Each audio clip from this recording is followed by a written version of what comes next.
morning. Good morning and welcome to the celebration of life for Terry Provost.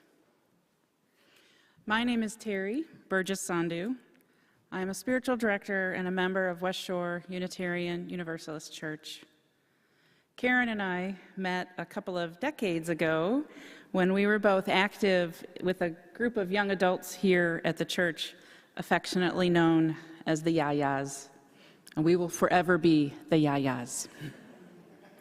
This morning, it is truly my honor to have been asked by Karen to officiate as you come together as friends, family, and colleagues to celebrate Terry's life and mourn his loss. Thank you for each of you who are able to be here in person, to those of you who are joining virtually. And I want to especially acknowledge, in particular, Terry's family, including those who have gone before, most especially Terry's parents, Virgil and Mary Provost, to Karen, Jackson, Annette, Chris, Matthew, other family members.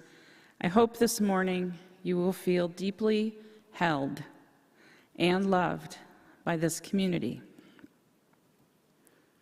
We're going to begin the service with a chalice lighting.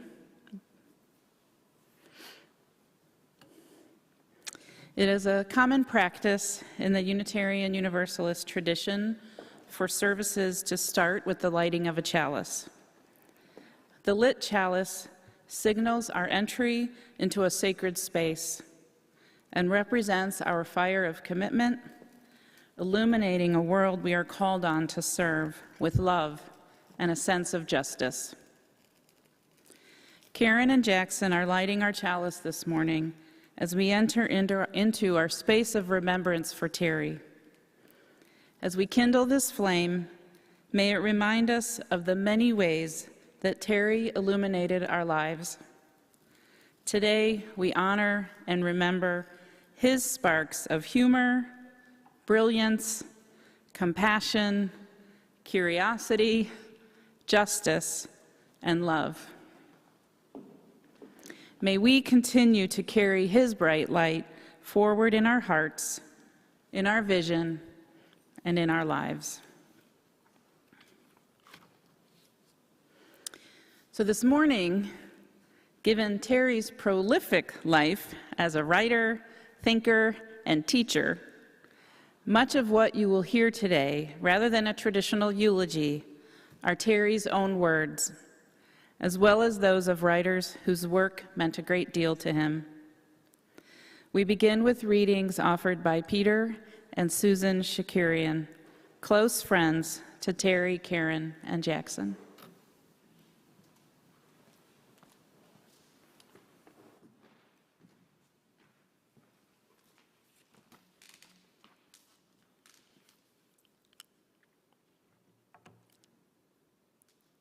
This is a little harder than I thought it was going to be, but that would be in keeping with the friendship that I had with Terry.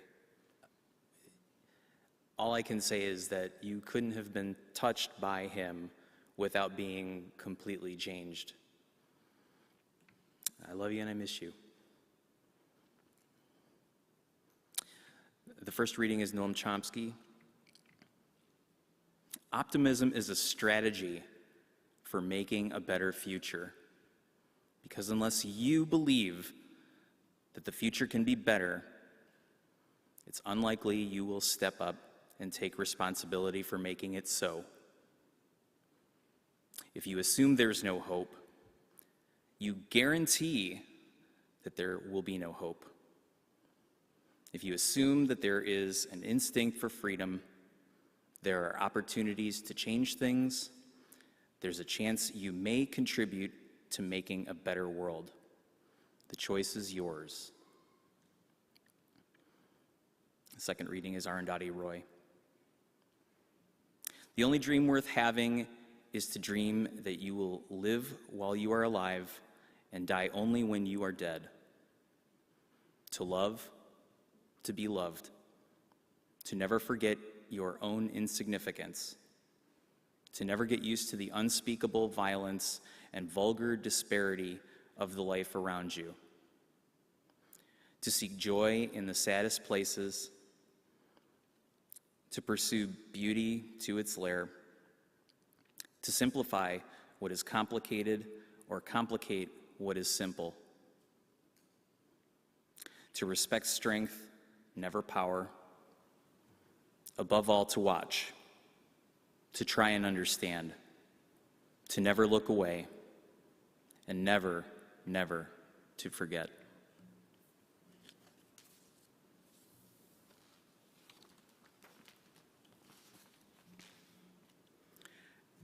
Karen and Terry's marriage and Peter and I's marriage always felt connected because Karen and I met these guys within 3 weeks of each other in 2000. Before that, we were single gals having a good time living in Lakewood. So, amongst the many fun things we did together as a foursome, the most simple, just getting together at each other's houses and having dinner, having a few beers. Inevitably, the books would start to come out, and someone would start reading, and we just shared that experience in reflecting on those readings together. And Terry never shied away from a command performance, as you all know. Mary Oliver was a frequent appearance at those readings. Of course, Mary Oliver was born in Cleveland. This is The Summer Day by Mary Oliver. Who made the world? Who made the swan and the black bear? Who made the grasshopper?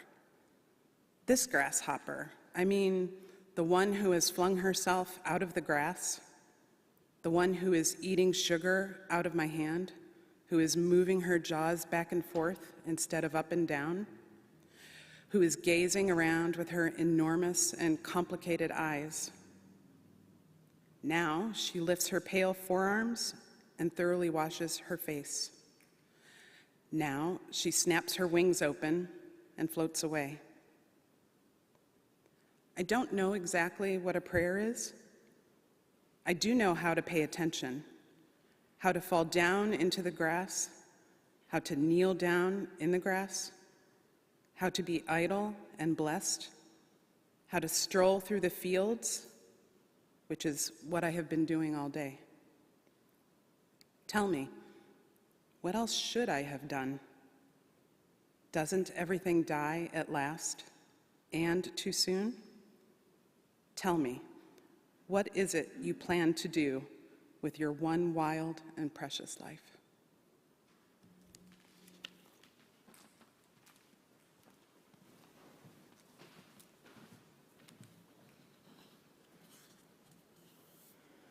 Thank you. So as you're going to hear frequently, all of you who knew Terry know of his love for the written and spoken word. What follows is a way for us to remember and honor him in his own words. 3 of Terry's own poems that give us a window into his life story and more will be shared. Read by Michael Salinger, Steve Thomas, and Katie Daly, who will each also offer up some personal remarks. Immediately following the third reading, we will have a time of meditation and reflection as we remember Terry through images and music. So I'd like to invite our first reader, Michael. Thank you.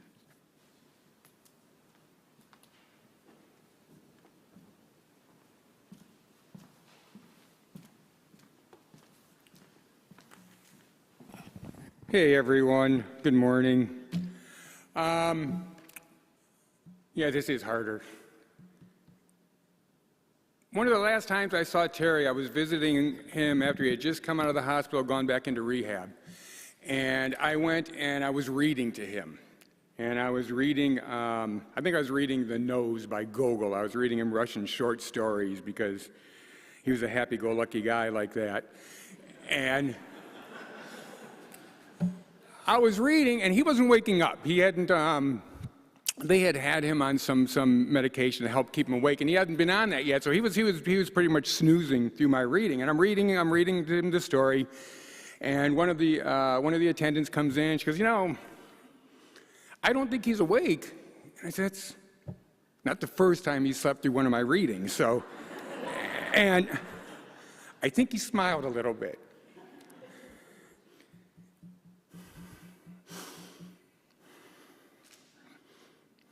And I remember that sardonic smile of his, that smirk, that smart-ass smirk that Terry had when, you know, and he would just, no matter what it was, he would look at things, and he would look at things from a different level. And he was one of the smartest people I know, but he really cared about people.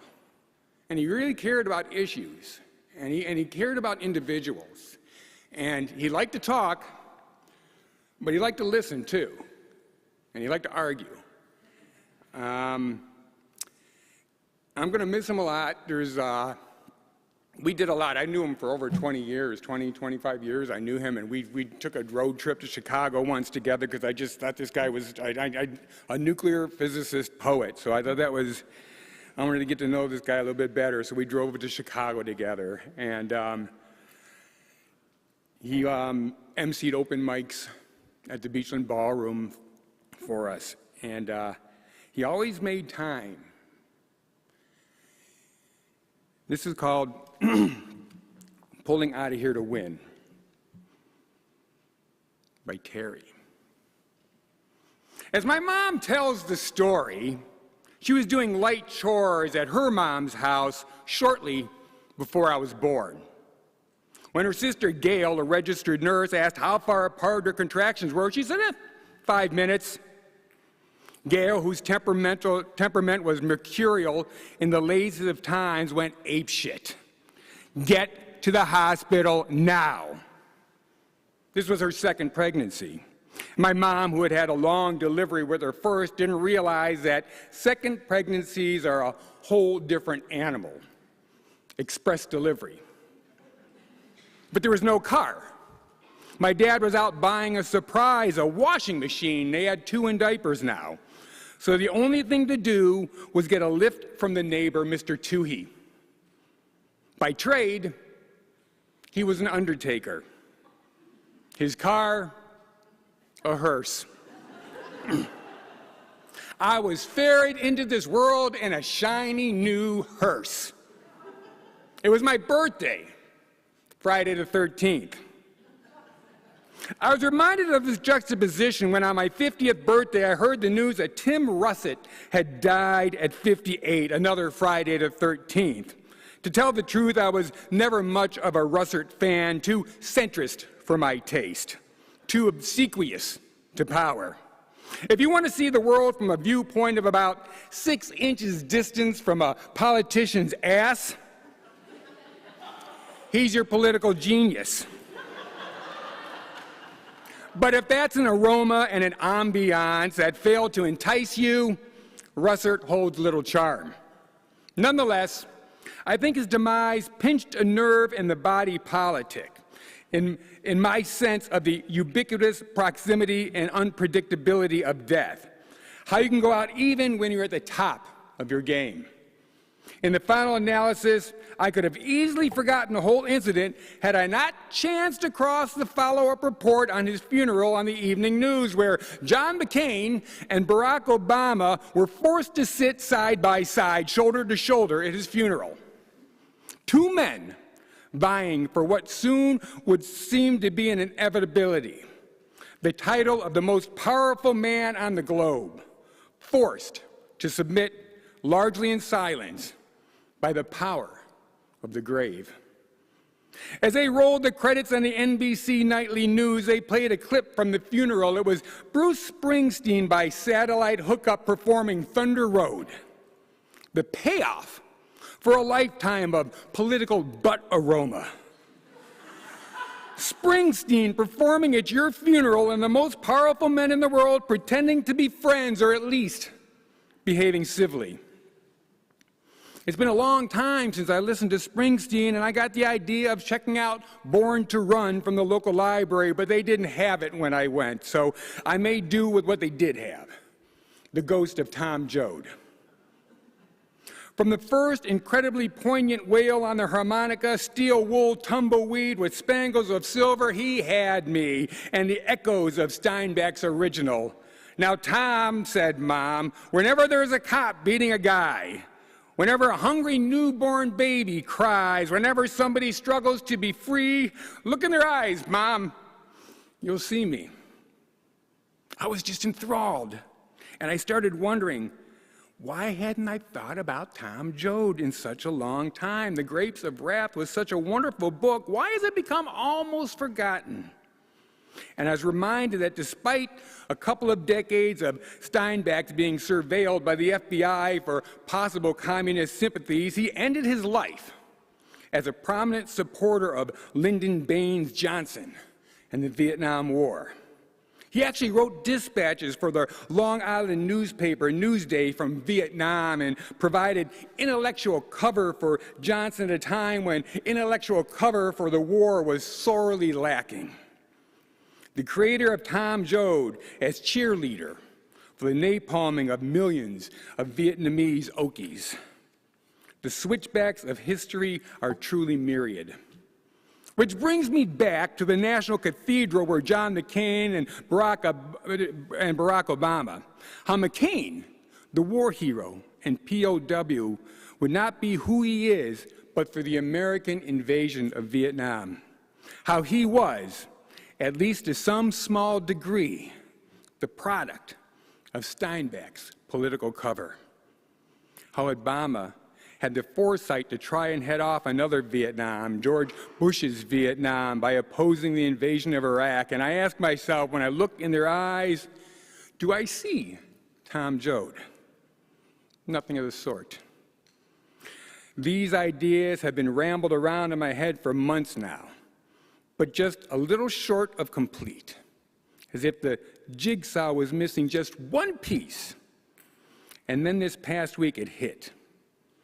After 80 years, the specter of the Great Depression has risen from the rubble pile of history lessons and paraded onto the theater marquees of front-page headlines and evening newscasts as the sons of Vietnam Steinbeck vie for the presidency in Tom Russert's Lee. Tom Joad, the son of Oklahoma Steinbeck, stirs from his stock market crash grave. Who will foreclose on the Joad family farm? Who will bail out the billionaire banksters?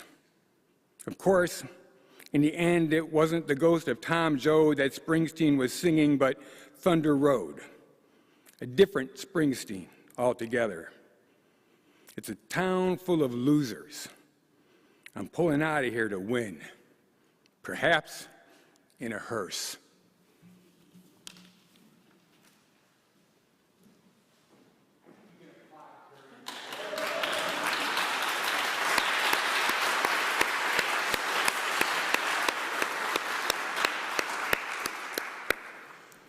Steve, you are up. Steve Thomas will read the next poem.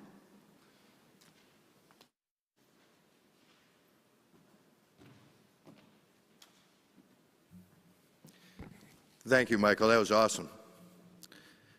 Terry's work and his thought processes, how he's able to weave various actions to results that to most of us would seem disconnected. He was able to connect and offer a perspective that I hadn't thought of before or seen. And he taught me how to look at the world differently and more analytically, definitely. But I think his strongest suit, outside of irony that he likes to play with, was his humanity and his loyal, understated friendship. So before I read this, I'll tell you that it was probably one of the first times I met him, I heard him read this poem that I'm going to read to you. And about 10 years later, in the basement of a tired old bookstore, Michael Bryan's final resting place, he read this poem again. And he showed up at these readings that I had there. Maybe 3 or 4 people would show up. He was always there. He didn't miss.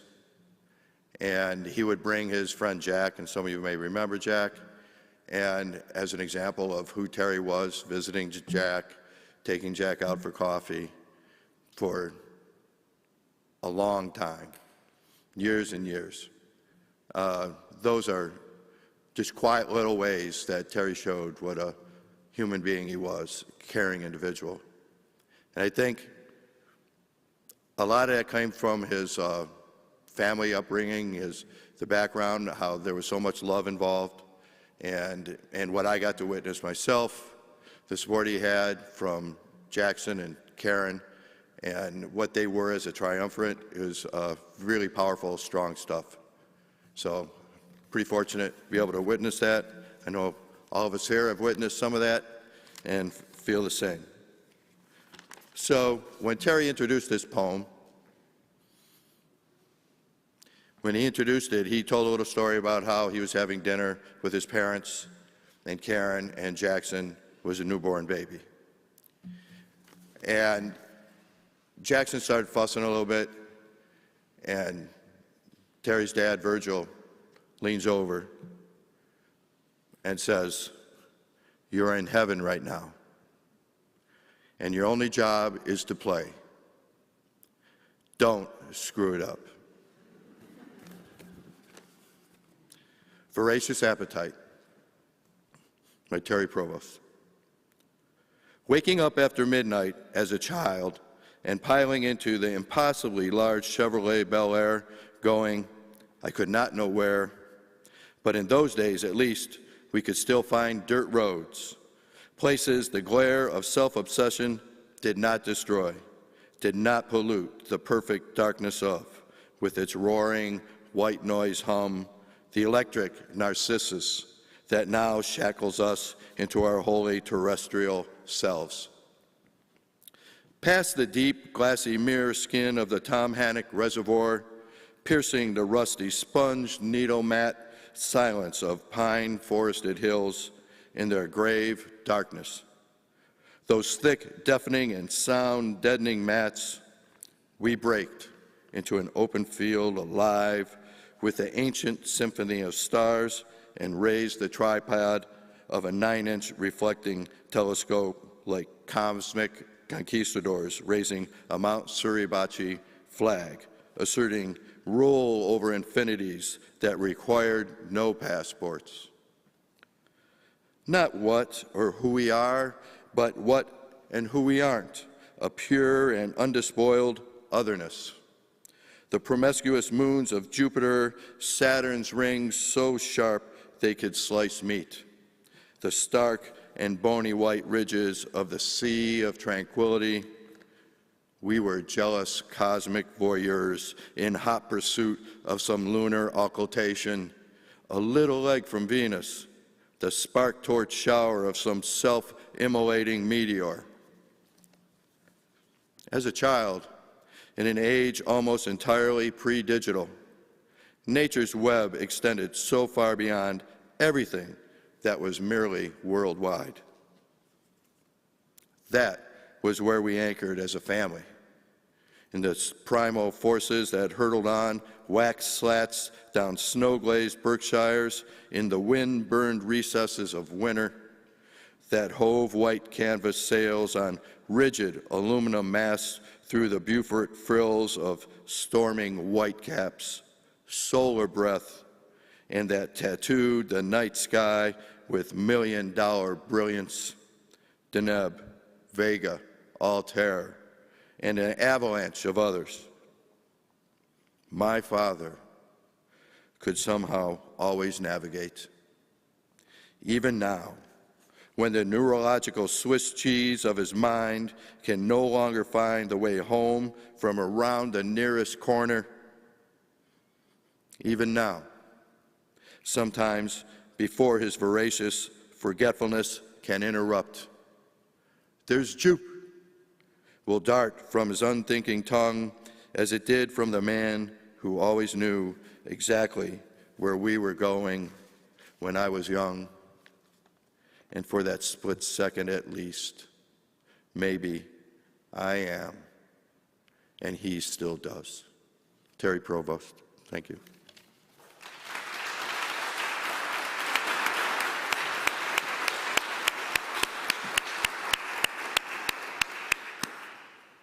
And the final poem will be read by Katie Daly.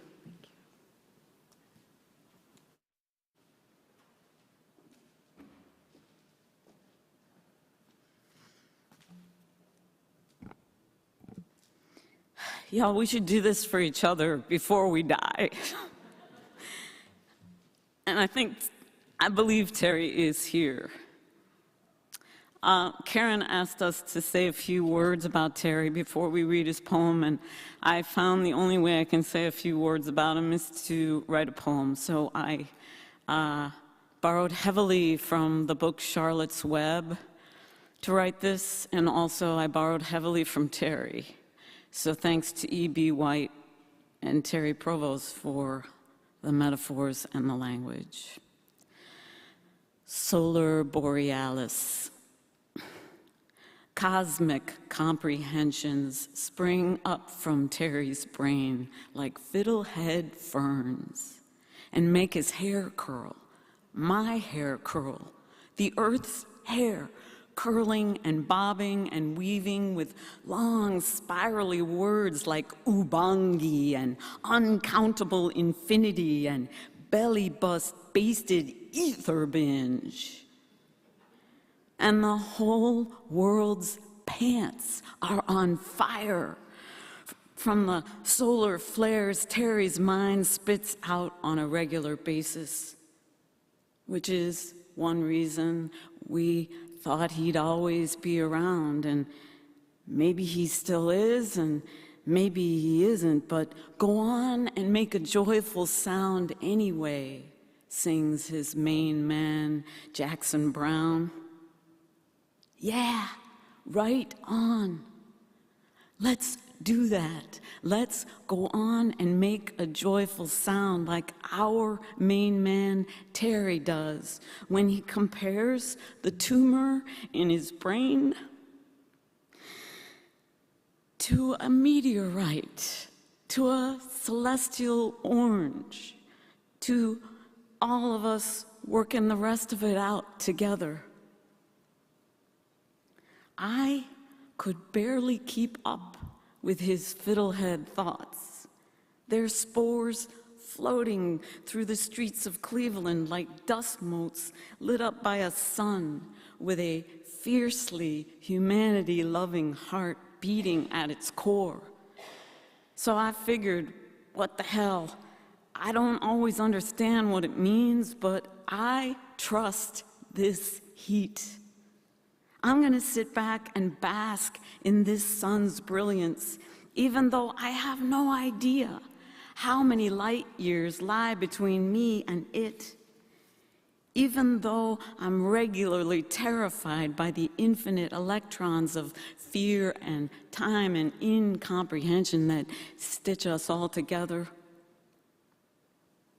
But one thing I do get, I am one lucky piglet to sit by this spider's side as he spins his web of words all over the barn in defense of me and you and us, our runty, bratty human beauty, our right to a life of love and liberty and the pursuit of all things being just about equal. He didn't just write some piglet. He wrote terrific. He wrote radiant. He wrote humble. He arranged for the bowling alley neon to shimmer off our broken glass. He tapped justly mined diamonds onto the soles of our hooves, so when the farmer came to slit our throats, we could dance away. And we can. Don't forget it for one dumbfounded second. We can shout long, spirally words and joyful sounds at the executioners and then dance away. We can be like Wilbur the pig and carry Terry's sack of ink and eggs home from the county fair. Carry him in our mouths like pearls of dew to thirsty swine. We can make room on our tongues for his offspring of flares and fiddleheads to comprehend us and light us on fire and keep us company for years to come. Celestial Citrus by Terry Provost. I am eating the most perfect orange in all of history, the most exquisite, spectacular, the most celestial orange in all of history. It began with the peel, vaguely dimpled, grained, thick, my nails clawing into it, and the white pith on the underside. And from the first entrance, there was a gush of juice, the liquid essence of the thing, begun in drips, then onto slight rivulets of sticky nectar on my fingertips. Now, geysers of juice, an old faithful of sweetness plumes to my tongue, bathes me in a messy ecstasy. The brown corduroy of the couch is darkened with stained wet, the black denim of my jeans sprayed with puddles of the stuff. But on my tongue, a rush sweeter than Palestrinian polyphony, sweeter than Jimi Hendrix on electric ukulele, sweeter than a monarch butterfly cloud of flapping color on my taste buds. It nudges me into a rapture reflex, a repetitive love moan, autonomic in its thankfulness. If this were just a great orange, I would end it there. But this is not just a great orange. This is an orange of transgalactic wonder. This is the orange of my life. Your life. This is the orange of every poem ever written, squeezed onto a tongue of the most tremulous sensation. A tongue that cannot get enough. A bank vault of flavor whose walls are no thicker than rice paper. A television of flavor that has switched instantly from low-res black and white to color in high def. If Aristotle had tasted this orange, he'd have said it had the ineluctable modality of the citrus, which is not to mention the aroma, a Mahalia Jackson of the nose hairs, a 24-hour Chomsky channel of fragrance, a glowing, rocking meteorite of flavor, like the meteorite that landed so unexpectedly in my brain on the light box in the hallway of the Taussig Cancer Center. In the MRI of my brain on the light box in the hallway of the Taussig Cancer Center, unexpectedly as a meteorite, the size of a lime, the tumor landed in my brain. I think it originated somewhere out beyond the Van Allen belt, somewhere beyond the rocky detritus of the Oort cloud. This lime-sized tumor that had landed in my brain paralyzed me like a tasered dove. And all that I could think of was my 2-year-old, the star furnace that is his smile, the sparkle of his eyes reflecting back across the light years, the origin of everything.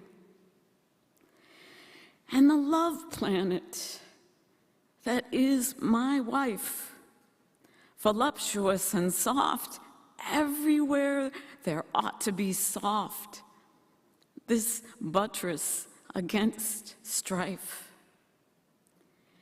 And it didn't have to be the Taussig Cancer Center. You can discover the celestial mechanics of every day, anywhere. Beyond the perfect taste of the orange of our lives, there is only the unexpected, from which we work out the rest together. Thank you, Terry.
Karen, that was beautiful.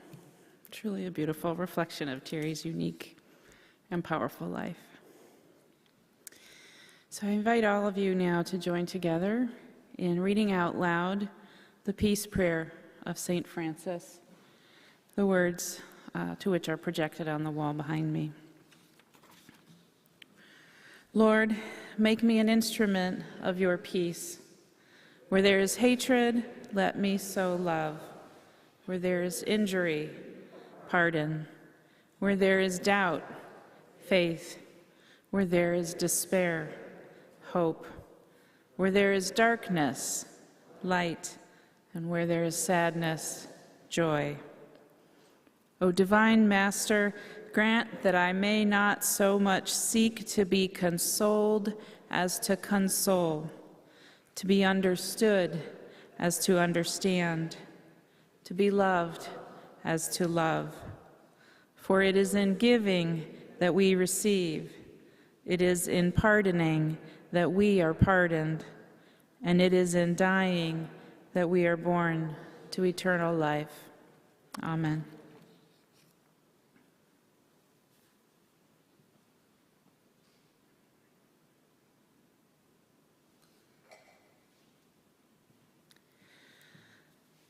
We close now with a prayer from the Jewish tradition.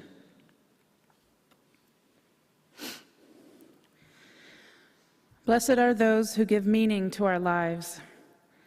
Holy and precious is the example they leave behind. We pray. May our sorrows diminish as we recall their strength. May their wisdom protect us and help us to live. Let our grief be transformed into tenderness for those who are still with us. Karen, Jackson, Annette, and to all of you to whom Terry meant so much, know that as we go from this place, you continue to be held. May you remember the love that is in this room and in rooms across the country, and may it bring you some measure of strength and comfort in the days and months to come.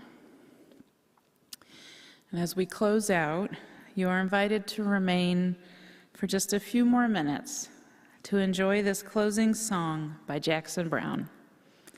Terry chose this song to play at his mother's memorial and found it to be beautifully fitting for an end-of-life transition.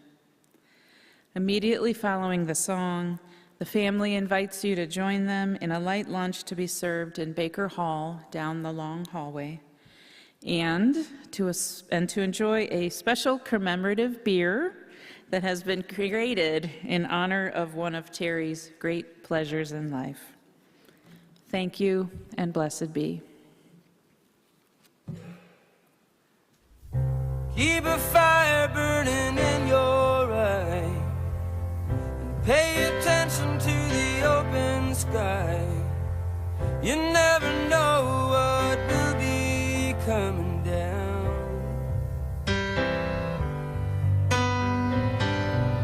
I don't remember losing track of you. You were always dancing in and out of view. I must have thought you'd always be around.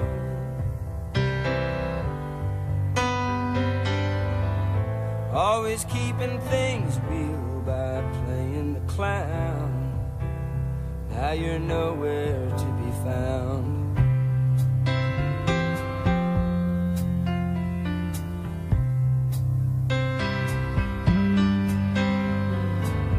I don't know what happens when people die. Can't seem to grasp it as hard as I try. It's like a song I can hear playing right in my ear that I can't sing. I can't help listening, and I can't help feeling stupid standing